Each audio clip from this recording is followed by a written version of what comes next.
Assalamualaikum warahmatullahi wabarakatuh. Saya Pera Wahyuni, NIM 201420028, Prodi Manajemen Bisnis Syariah, Fakultas Agama Islam, Universitas Muhammadiyah Pontianak. Puji dan syukur marilah kita panjatkan atas kehadiran Allah Subhanahu wa Ta'ala, karena atas rahmat dan karunia-Nya kita bisa diberikan dalam keadaan sehat. Pada kesempatan yang berbahagia ini, saya akan menceritakan fakta ilmiah mengenai bukti kebenaran Al-Quran di alam semesta. Bismillahirrohmanirrohim. Sahabat yang beriman, sebagai umat Islam kita bukan hanya diwajibkan beriman kepada Allah, tapi juga menjadikan Al-Quran sebagai pedoman hidup. Segala macam permasalahan semuanya ada jawabannya di dalam Al-Quran. Hal ini salah satu membuktikan jikalau Al-Quran adalah benar-benar kalam Allah atau perkataan Allah, bukan buatan manusia.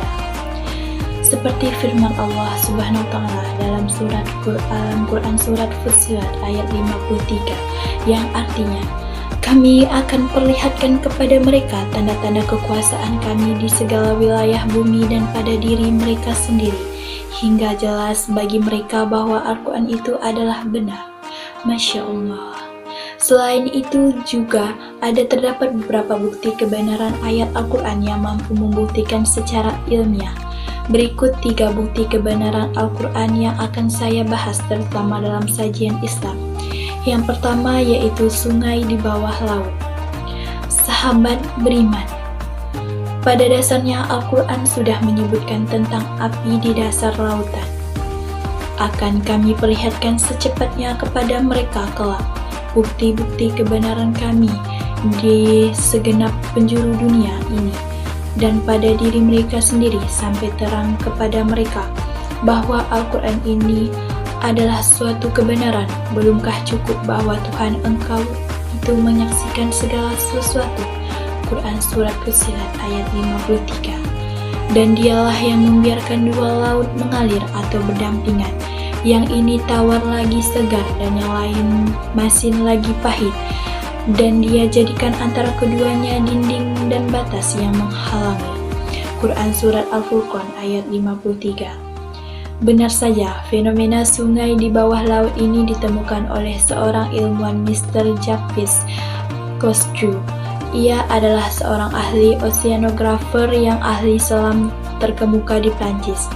Orang tua yang berambut putih ini sepanjang hidupnya menyelam ke berbagai dasar samudera di dunia dan membuat film dokumentasi tentang keindahan alam dasar laut untuk ditonton di seluruh dunia. Pada suatu hari ketika sedang melakukan eksplorasi di bawah laut, tiba-tiba ia menemukan beberapa kumpulan mata air di tawar segar yang sangat sedap rasanya karena tidak bercampur atau tidak melebur dengan air laut yang masih di sekelilingnya. Seolah-olah ada dinding atau membran yang membatasi keduanya. Fenomena ganjil itu memeningkan Mr. Cousteau dan mendorong untuk mencari penyebab terpisahnya air tawar dari air masin di tengah-tengah lautan. Ia mulai berpikir, jangan-jangan itu hanya halusinasi atau khayalan sewaktu menyelam. Waktu pun terus berlalu setelah kejadian tersebut, namun ia tak kunjung mendapatkan jawaban apa yang memuaskan tentang fenomena ganjil tersebut. Nah, sesampai pada suatu hari, ia bertemu dengan seorang profesor muslim. Kemudian ia pun menceritakan fenomena ganjil itu. Profesor itu teringat pada ayat Al-Quran tentang bertemunya dua lautan, surat Ar-Rahman ayat 19-20, yang sering diidentikan dengan terusnya Swiss. Ayat itu berbunyi, Marazal baraini yatakian banahuma bakzahun la yabhiyan, yang artinya, dia biarkan dua lautan bertemu di antara keduanya ada batas yang tidak boleh ditembus. Kemudian dibacakan surat Al-Furqan ayat 53 di atas. Yang kedua yaitu bagian otak yang mengendalikan gerak kita. Sahabat beriman, pada dasarnya Al-Quran sudah menyebutkan otak itu mengendalikan gerak kita. Ketahuilah, sungguh jika dia tidak berhenti atau berbuat demikian, niscaya kami tarik ubun-ubun, yaitu ubun-ubun orang yang mendustakan lagi durhaka. Quran Surat Al-Alaq ayat 15-16. Ungkapan ubun-ubun orang yang mendustakan lagi durhaka dalam ayat di atas sungguh menarik. Penelitian yang dilakukan di tahun-tahun belakangan mengungkapkan bahwa bagian prefrontal yang bertugas mengatur fungsi-fungsi khusus otak terletak pada bagian depan tulang tengkorak. Para ilmuwan hanya mampu menemukan fungsi bagian ini selama kurun waktu 60 tahun terakhir, sedangkan Al-Quran telah menyebutkannya 1400 tahun yang lalu. Jika kita lihat bagian dalam tulang tengkorak di dalam bagian depan kepala, akan kita temukan daerah frontal cembrum atau otak besar. Jelas bahwa ungkapan ubun-ubun orang yang mendustakan lagi durhaka benar-benar merujuk pada penjelasan di atas. Fakta yang hanya dapat diketahui para ilmuwan selama 60 tahun terakhir ini telah dinyatakan Allah dalam Al-Quran sejak dahulu. Nah, yang ketiga yaitu segala sesuatu diciptakan berpasangan. Ilmuwan Inggris Paul Dirac dianugerahi hadiah Nobel di bidang fisika melalui temuannya yang disebut dengan Faraday. Temuan ini mengungkapkan bahwa materi diciptakan berpasangan dengan lawan jenisnya. Fakta ini ia ungkapkan dalam sebuah sumber ilmiah.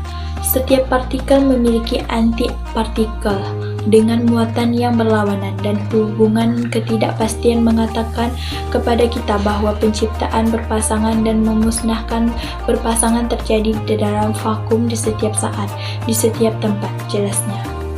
Sebelum Paul Dirac menemukan fakta ini, Al-Quran yang diturunkan sekira 14 abad lalu telah menyampaikan hal tersebut. Dalam satu ayat Al-Quran, Allah berfirman bahwa segala sesuatu diciptakan berpasang-pasangan. Maha suci Tuhan yang telah menciptakan pasang-pasangan semuanya, baik dari apa yang ditumbuhkan oleh bumi dan dari diri mereka maupun dari apa yang tidak mereka ketahui. Bunyi surat Yasin ayat 36. Itulah beberapa penemuan ilmiah berdasarkan Al-Quran. Sebenarnya masih banyak lagi penemuan-penemuan yang berdasarkan Al-Quran di bumi ini yang belum saya paparkan untuk mempersingkat waktu. Sekian video saya, mohon maaf apabila ada salah kata dalam pembuatan video ini. Wabillahi taufiq wal hidayah. Wassalamualaikum warahmatullahi wabarakatuh.